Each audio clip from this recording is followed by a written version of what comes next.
in what could be our final FA Cup tie at White Hart Lane. What an enthralling encounter yesterday produced. And as always, if you follow Spurs over the years, we never do things the easy way. This is your e-Spurs podcast.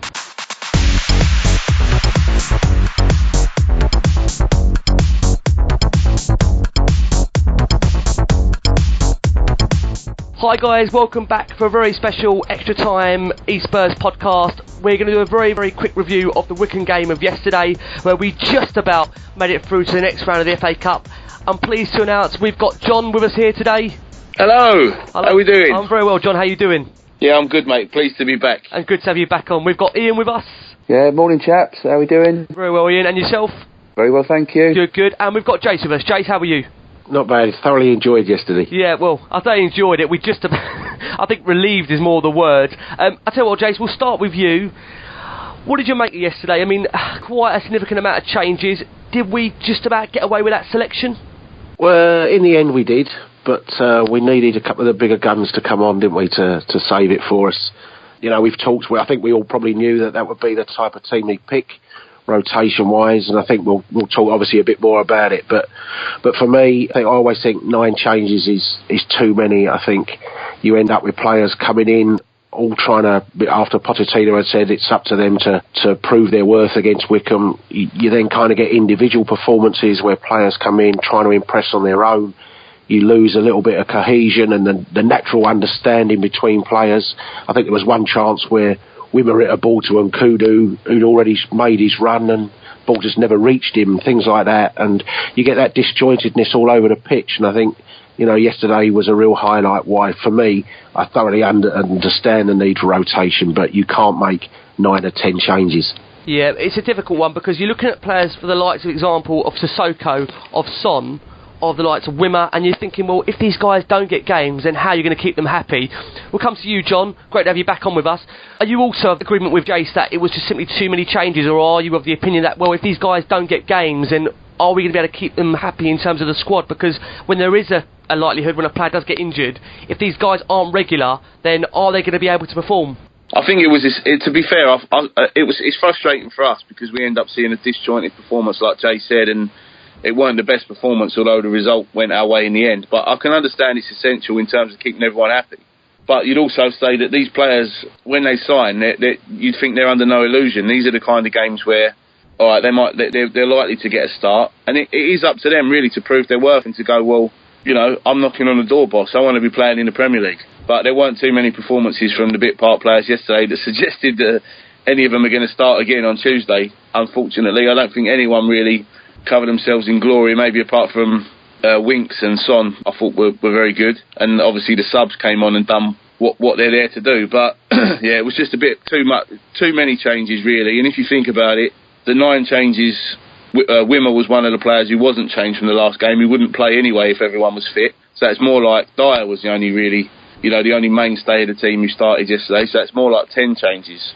With Wycombe, they didn't make any, I don't think. They had their strongest team out. They've been on a great run, and ultimately it did show. You know, the cohesion and the understanding between their players compared to ours was, especially the first half, was chalk and cheese, really. Yeah, I mean, it's very evident, you know, when Spurs have their best 11 out, everyone pretty much knows everyone on that team. And yesterday, I think, like you just said there, Wycombe, they're on the back of a 16-game unbeaten run. A very frustrating performance overall. And we just seem to keep every moment where we maybe look like we were going to get back into the game, we slip back again. I'm going to come to you, Ian. Pochettino's post-match words to the players, arguably on the fringe of the squad, were, if you cannot play in this type of game, we will have a problem. Is that maybe sending a message to the likes of, I don't know, Mr. Sissoko? No, I think he's got a point. You know, I think that, you know, we will say, you know, about making the changes, but these people are within the wider squad environment, and I know you could argue that doesn't give them the game time that they need, but at the end of the day, you know, Poch picks a team which he thinks is going to be good enough to overcome, you know, League 2 opposition. Yep. So, you know, if they don't go out there and perform, you know, and a number of them didn't, then I totally get his word. And I think that there were a number of performances yesterday which saddened me in a way, because I thought that, you know, maybe these people might not ever make it in the Premier League. And maybe, we've discussed it on the pod before, maybe these people do need to go out on loan and get some decent game time in a competitive league. We do have problems with some of our bit part players, and I just thought of yesterday that, that God forbid anything happened to both, Toby and Jan together, because if what I saw yesterday, we're going to be lucky if, to get anything out of our Premier League campaign if those two were gone out of the team. So I was just concerned, really, and saddened that some of the players that we saw yesterday might not ever make it. Yeah, it is a concern, and I think even yesterday, you look at the likes of, say, for example, we're missing Victor Wanyama from that squad. I hate to say it, many people have been asking, well, in comparison to Dyer, what does he bring? I mean, definitely the stability in our midfield, even defensive line, without having Wanyama in there as an enforcer, he was definitely missed yesterday. I'm going to come to you, Jace. Cameron Carter-Vickers, he was bullied yesterday, and even Kevin Wimmer, both of them together, seem to be bullied by Akinfenwa. I mean, his nickname is the Beast, and he very much, like I say, he won every ball in the air in that first half. I mean, our players, they looked traumatised by him. For Cameron Carter-Vickers in general, Jace, obviously the penalty he gave away, still question marks as to if it was a pen. What did you make of him? Is this a player that just needs games? Are we maybe getting on his back too much at the moment? Are we expecting too much? Well, I think, first of all, I've no problems with the penalty at all. On first look and in the stadium, as soon as he did it, you think that's a penalty. And actually, did he need to even slide in? And I always look at decisions like that and think, don't give the referee a decision to make if he stays on his feet, because he's goal side of him, and just shepherd the bloke to the byline and block it out for a corner or something. There's no need to make a challenge like that, was there? So for me, no problem with a penalty at all. It's too early, really, to tell. I think, Akinfenwa, let's be fair about it, is quite a unique challenge. I mean, my wife, bless her heart, she looks at me and she said, why have they got a sumo wrestler out there? I mean, it's just ridiculous. And I thought, in fairness as well, perhaps with a little bit of lack of leadership from maybe Wimmer or Dyer around him, I thought we kind of got too focused on Akinfenwa at times. And you see that with Wycombe's first goal, where suddenly we want three people to go and challenge him for the ball, and he's probably still going to win it. So, start picking up people off him so that the flick on, you defend the flick on or something. But no, I think, it was a tough afternoon for him. But, there's a lot of football left to be played, isn't there? And you're talking about a bloke we've seen him play, 3 starts for us. So it's way too early to start getting on his back, but it certainly wasn't his best game of the 3 that he's played. But as I say, I think it was quite a unique challenge he was up against, and he'll certainly not face a challenge like that ever again. We need to remember where Danny Rose came from, where Harry Kane came from, even Kyle Walker as well. I mean, these guys, like I said, when they did start off at Spurs, didn't have the most glittering of starts, but through, regular run of games, they did seem to improve, and let's hope it's the same for Cameron Carter-Vickers. I want to come to you next, John. Another player yesterday given an opportunity was Josh Onomar in this number 10 role. Clearly, like I say, Poch may have seen what he might have been doing in training in terms of that particular position.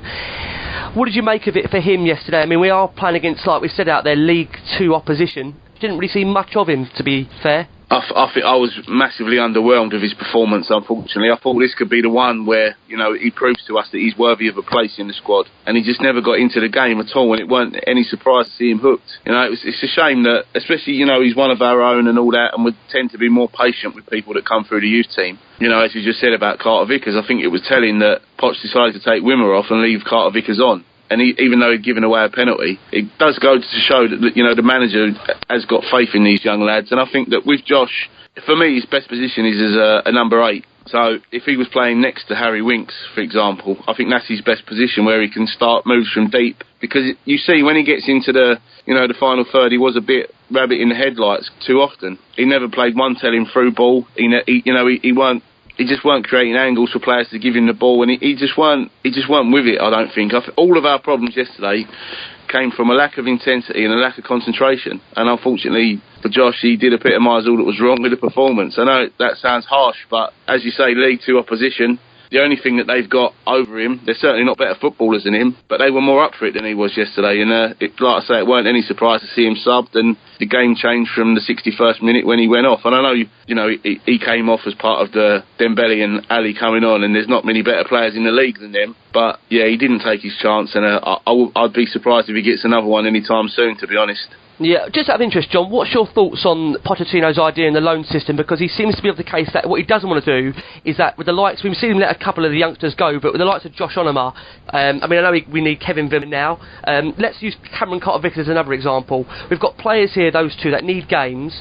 With Vickers and with the likes of Onoma, would you be in favour of seeing them get a loan move, maybe to a Premier League club, maybe to a Championship club, to get a regular run of games? Because I think Pochettino's attitude seems to be that, well, I'm not going to let them go to another manager that I don't think can coach them better than me, and therefore I want them to remain as part of my squad so they can adapt to my philosophy. Do you just think these players maybe need some time away to get regular games? I mean, let's not forget Harry Kane, for example. Look at the amount of loan moves he had before he came back to Spurs and then made a burst onto the scene. I just think because Poch is he's very much he's quite unique in terms of his coaching methods and the way he sets his team up. And I think that if you take Harry Winks as an example of a player that hasn't gone out on loan and has been around the first team squad training day after day, his methods and the way he wants to play have rubbed off on Harry.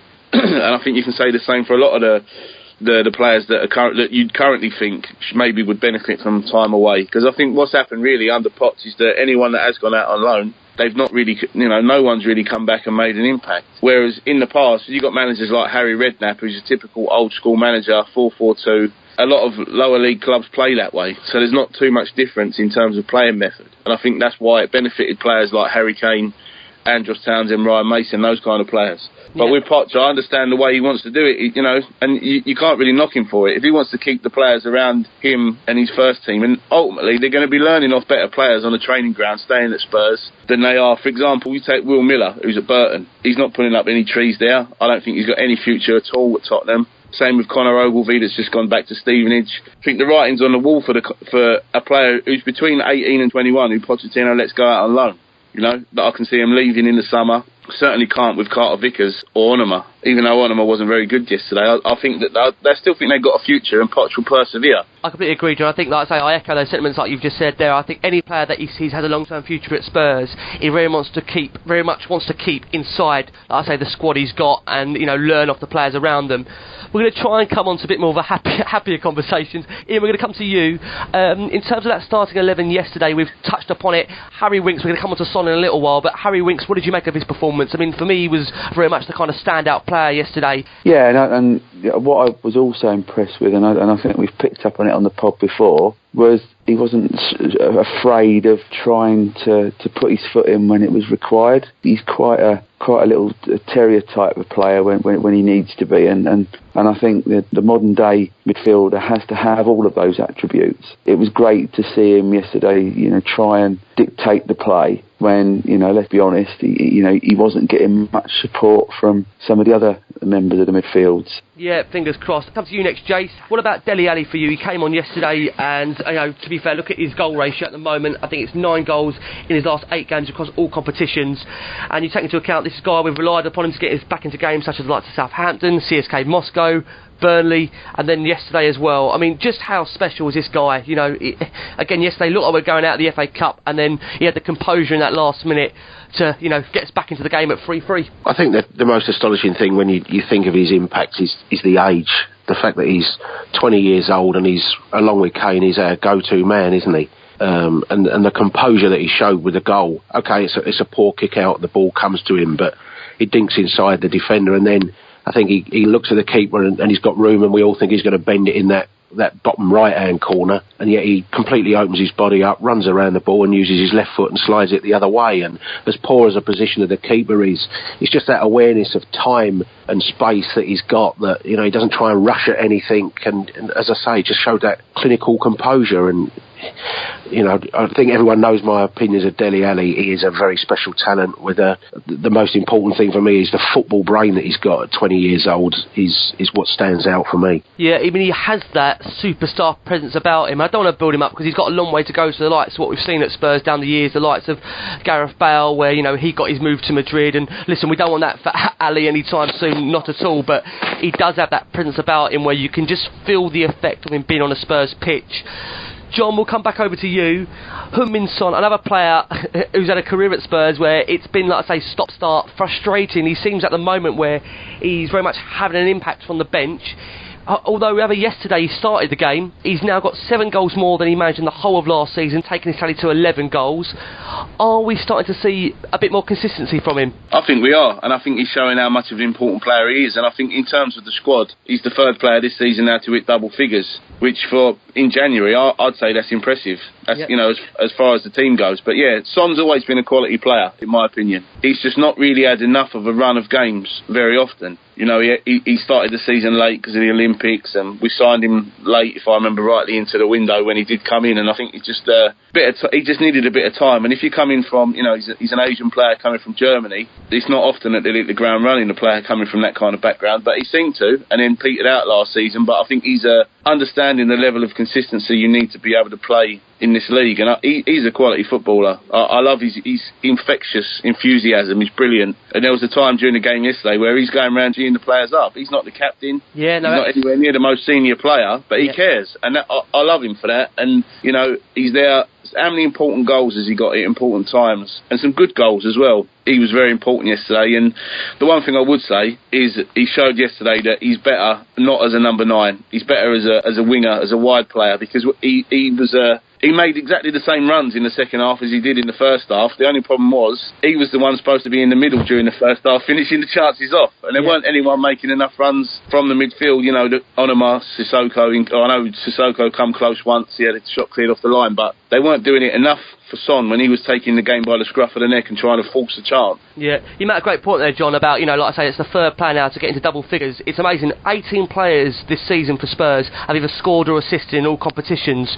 So it very much is a case that, not only is it just the 11 we're relying upon, it is a case of, around the wider squad, players are making an impact.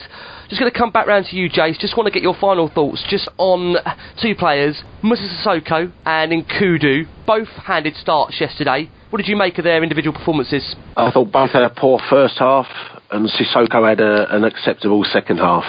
Especially once he filled in at right back when Trippier went off, or played almost as a wing back, didn't he? I thought Nkudu, he tried to do things in that first half. He shaped up to take his man on. I think he only got past him a couple of times, one wild cross, and then he switched over on the left-hand side, switched over to the right, cut inside, had a shot that almost hit us in row Z. But, he showed a willingness to try and do something, but that quality just wasn't there, and the impact he made against Villa clearly wasn't there, and that perhaps shows why, despite that little cameo against Aston Villa and everyone saying, why don't we get Nkudu in the team, or why isn't Nkudu on the bench, perhaps you saw why he wasn't for Premier League games and that yesterday. No, again, it's a young player there that hasn't really had much game time, and it's disappointing because, like I say, the Villa game, he came on, made a direct impact, and we just didn't see it yesterday. But again, it's very hard when these players are just called upon straight away to go in the team and asked to perform. Another player, and we haven't spoken about him yet, I'm surprised we haven't, Vincent Janssen. Ian, coming to you, when that penalty was awarded, he looked like a man, just like I say, possessed. He got the ball. Could that penalty maybe save his Spurs career, or is that going a bit over the top? Could I respectfully say it might be going a bit over the top?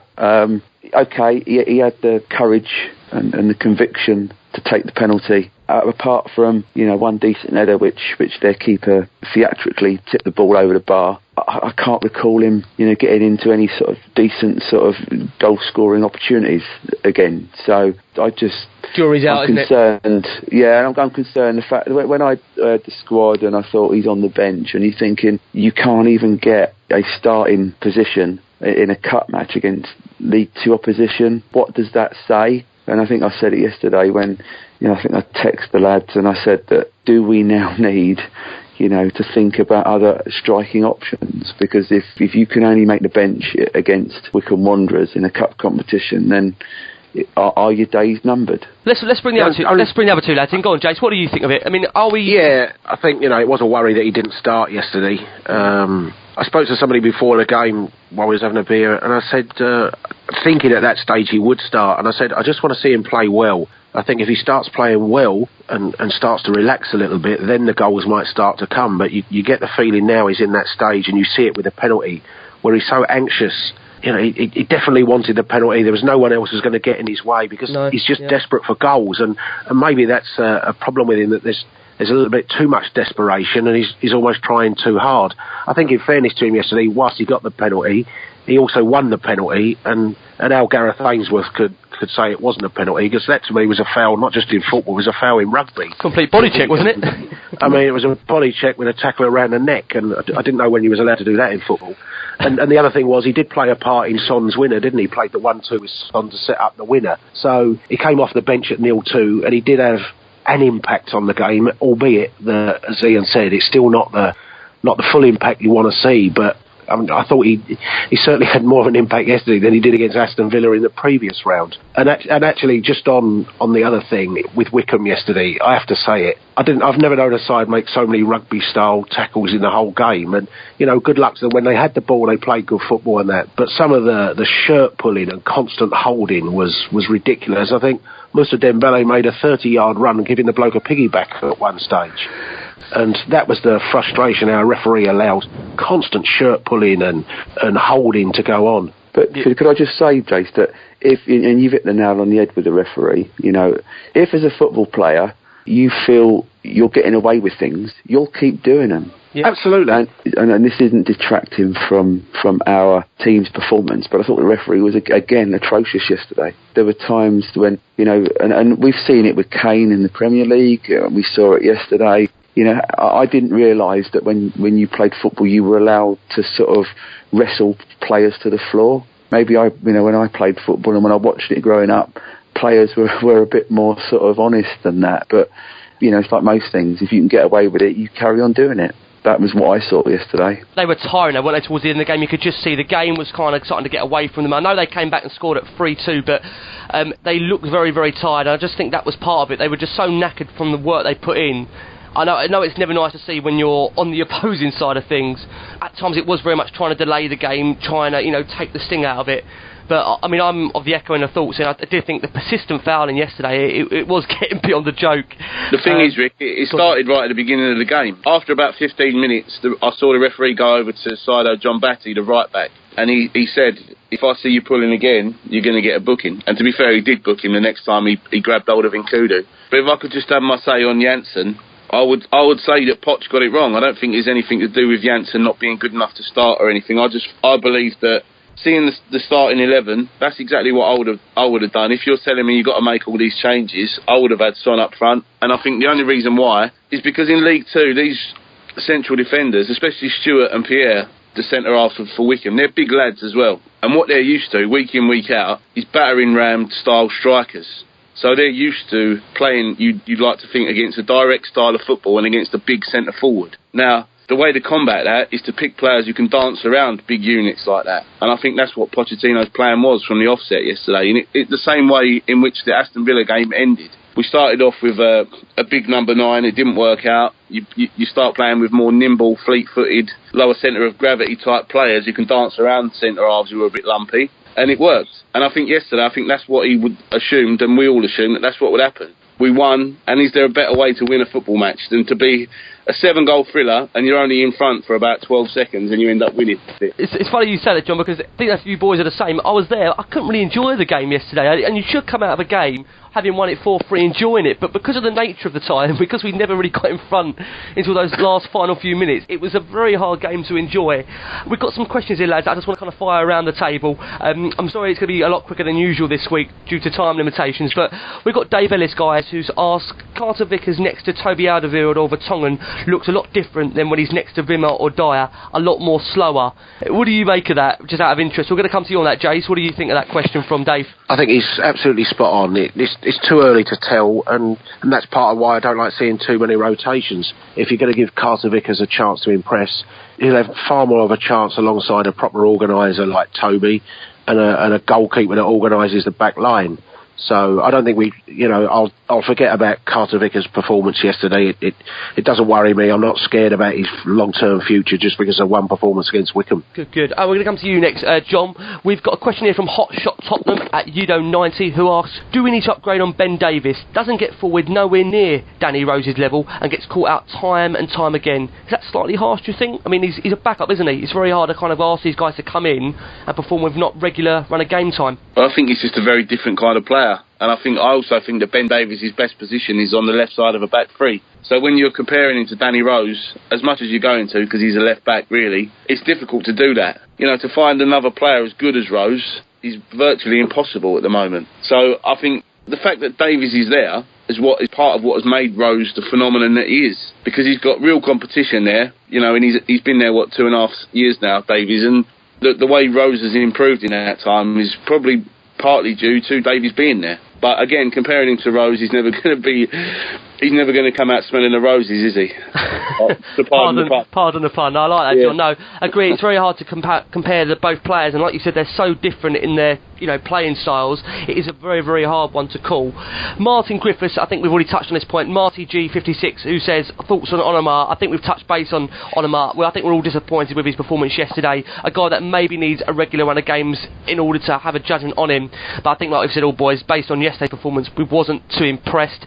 Well, can I come to you next, Ian? We've got a question here from Helena at Birthday Girl 81, who asks, do you think some of the fringe players lack quality and talent, or just experience and playing time? They were very poor yesterday. Now that's a great point, because when you think about it, in terms of the best 11 we've got available, I don't think many of us would swap that 11, like we've said, for anyone in the Premier League. Is there a wider concern outside of that 11 that an injury to Harry Kane, or like we've got now Toby Alderweireld and Jan Vertonghen, then we are going to be, severely tested in those areas? I think Jason's touched on this before in previous pods. If you take an Aguero or a Sanchez out of their respective teams, then they struggle. We had the situation where if you took Company out of Man City, they would struggle. And I think, if you take somebody with the qualities of Kane and Alderweireld and Vertonghen out of Tottenham, then we would struggle. That's not just a Tottenham Hotspur problem. That's a problem that affects every Premier League team or any team where you take your top players out. Now, going back to the fringe players, which I think was touched on, it's interesting, and we talked about this earlier on the pod, how good players like Kane and Rose and Walker have turned out to be. They've all had the benefit of learning competitive gamesmanship by playing in an on-loan situation. They've all gone out on loan, and Dele Alli had learnt his trade at MK Dons, and by playing games, I think he played. I think Jason, well, because you helped me out here, had he not done about 90, 100 performances for MK Dons before he came to Spurs? Can you recall? Something like that. Can't remember the exact number. So it's all well and good having the quality, but you also need to be able to develop that quality. Just one quick one, lads. I know we've discussed a lot about the selection. Is there a cause for concern under Poch about team selections? Because I looked at it yesterday and I thought, well, that team looks good enough to me to win the game yesterday. I've got to be able to say that. And I know it's frustrating that it might not be our best available team, but you look at the majority of teams out there, maybe bar, like I say, Jose Mourinho, everyone seems to play a slight more rotated 11. If these guys don't get game time now, then number one, are you going to be able to keep them happy? And number two, are they going to improve as players? Just really want to kind of get a final thought on this, just to kind of kill the subject.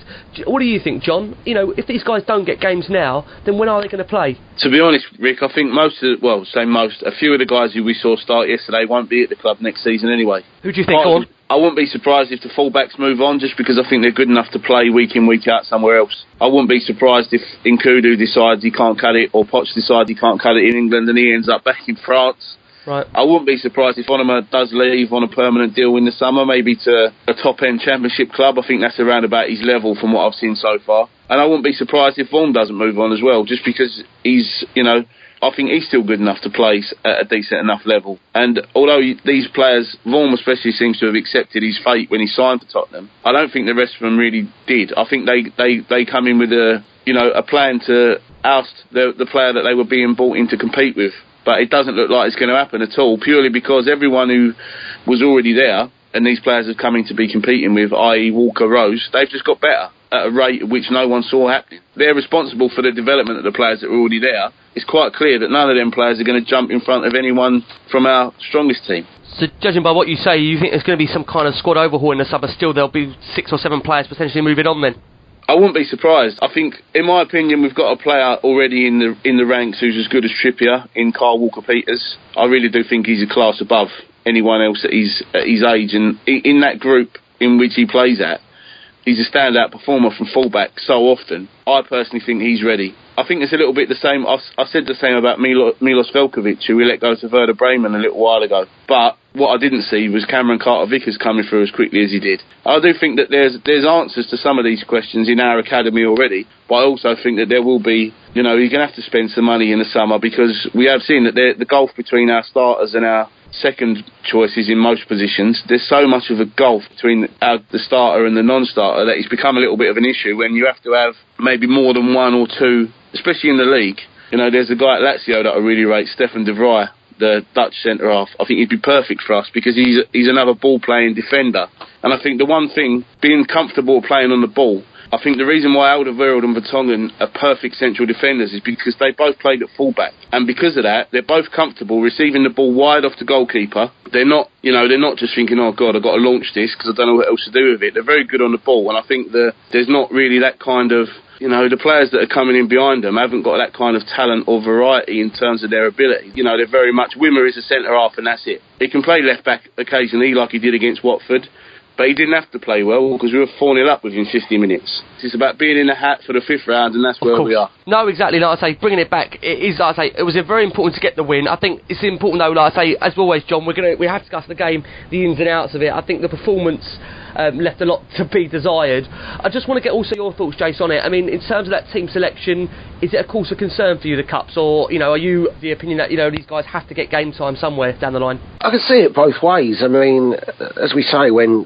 somebody comes into the team for a big game, it does help if they've they've had games under their belt. But like I say, for me, it's a question of, I absolutely agree with rotation, but no more than 5 or 6 changes at the most, because Carter-Vickers was a prime example yesterday. If you put him in, like I said earlier, with proper players around him, it looks a hell of a lot different for him, and I think you get a better impression of the player. If Onuma had come in as a number 10 and had Ali one side of him and Eriksson the other side of him, rather than say Nkudu trying to find him, he'd look a different player. So I think you have to cut him a little bit of slack yesterday, but I certainly hope that the team for the 5th round doesn't, has certainly got 3 or 4 changes from that side yesterday. And I mean, just, all right, we wouldn't necessarily have changed the fullback, but if you tell me Kieran Trippier, after his performance, say, against Watford, isn't good enough to play at Sunderland, so you didn't have to change both the fullbacks. You could have thought, right, Danny Rose is missing, so we'll go with Carl Walker today, and Kieran Trippier can play at Sunderland. Because, Watford away, Sunderland away, there's not a big difference in that game. Moussa Dembele, Harry Winks played well yesterday, but Moussa Dembele, we know, struggles to play 3 in a week, so he could have started the game and you could play Winks at Sunderland. And I think if you'd have played Trippier and Winks at Sunderland, you're not reducing the quality of the team that much. So there is still chances to rotate within Premier League games if you do it in a sensible way. But let's not get away from it. It was a very important win yesterday. Thoughts, guys, the draw on Monday night. Last 16. Have we got a chance at this competition, boys? What do we think, Ian? I think that by virtue of how the competition works, then, the longer you stay in it, the more you got a chance. And as long as we get a home ball, number 1 comes out first, and we get a home tie, then why not? Amen, most certainly. And like I say, the amount of time we've waited for an FA Cup, it'd be fantastic to get one. I know we had the fantastic season last year of the Premier League and the race for the title, and like I say, this season we're still bang up there, but I don't think there's anything the same as winning a trophy. And I think we've all said on this podcast how much that this squad, as much as we've seen the progression in the league, to win a cup would certainly be that kind of recognition that this squad deserves. The manager, we need to get that label as winners, and a trophy allows you to do that. Lads, let's quickly briefly touch upon Sunderland Tuesday night. We're looking likely that Pochettino confirmed last night that Toby Alderweireld, Harry Kane and Danny Rose, is hopeful they're going to be fit. We're going to come to, let's go to you first, John. What does the threat of Sunderland pose? I mean, they're fighting for their lives down there, obviously. We should be able to have enough to win this game, you think, on paper? Oh, without a doubt. I think, we're back to the serious business of the Premier League now, and I think it's got to be 6 points this week from Sunderland away and Middlesbrough at home, because anything less than that, especially when you've got Liverpool playing Chelsea, it's a chance to pull away from those, especially if Chelsea win, it helps us pull away from Liverpool, although conversely, if we get closer to Chelsea, if we win and Liverpool win. So I think it will keep it interesting if we win, and we do need to. I think we will as well. I see no reason why with a full 11, which is what hopefully we'll have, apart from Vertonghen, we'll go there, we'll just beat them up, won't we? We'll be too good for them. I can't see any other result, mate, to tell you the truth, and I think Jason, Ian will hopefully have a good night up there. And fingers crossed Jermaine Defoe has an off night as well. Let's not forget that. We're going to come to you next, Jace. What do you make of Sunderland? It's still going to be one of those acid test games, isn't it? We've got to get the first goal, you think? I don't know if we've got to get the first, because I think they look so porous at times that perhaps it'll be like another Wycombe game. We can let in 3 and score 4 up the other end. But no, I think I'd be worried about it if it was in April, which is Sunderland's, conventional miracle time, isn't it? But in January, they've just sold Van Aanholt as well, haven't they? Who's, you can argue about individual players, but he's one of their better players. He's one of the players that does bring a bit of a threat for them. So, that's going to be a big miss for them. I think they've got a few, haven't they, still at African nations, and a few injury problems. The Pickford's not in goal anymore, is he? Manone's come in and made a couple of howlers. So, yeah, with the exception of Defoe, there's no one there to fear. But it'll be a question. I think it's just one of those games where go up there, show the right attitude, and we should win the game. But they roused themselves, didn't they, for the Liverpool game, Sunderland, recently. So be a little bit careful. Don't do anything stupid. But yeah, I'd expect us to get the win. And I'm looking forward to my wife having her first away day on the football special. So she's in retreat, Sunderland away. What a treat for her. Behave yourself, Jace. Ian, we're going to come to you. Do you reckon those boys' thoughts? Do you think it's a game that hopefully we'll see over the line and get the 3 points? As the other lad so succinctly put it, we need to, don't we? Because these are the sort of games that these away games that against teams that are struggling and are down the bottom that we need to overturn. And I think that it'd be good to know that Rose, Alderweireld and Kane will make the starting lineup, because ultimately, we need players of their quality out on the pitch on the evening. So I'd be hopeful that we have enough quality within in our squad to overturn that with some of our big time players coming back. No, I agree. So let's go around the table. Let's get some predictions then. We're going to come to you first, John. What are you going for? I'd say a 3-0 away win at Sunderland. I can't see anything other than a comfortable win for Tottenham there. Cool, 3-0. Going to come to you next, Jace. What are you going for? I'll go 2-0 with the 2 goals in that first hour, and then that last half hour a bit of just knocking the ball around to save some legs. Okay, I'm going to come to you next, Ian. 2-1 Spurs. 2-1 Spurs. I'm going to go for 3-1 Spurs. In relation to that first goal comment I made, I just think, we don't want to give them any kind of pick-me-up tour, if you like. Let's just kind of silence them. Let's get the first goal. Let's see the game out, because I think there's no doubt about it. Our game management recently, like I've said, has got better. So, like I say, that first goal, make them tired, get them to run about, and then hopefully we can kill the game off. So I'm going to go 3-1 Spurs. Lads, as always, thank you very much for this extra time special.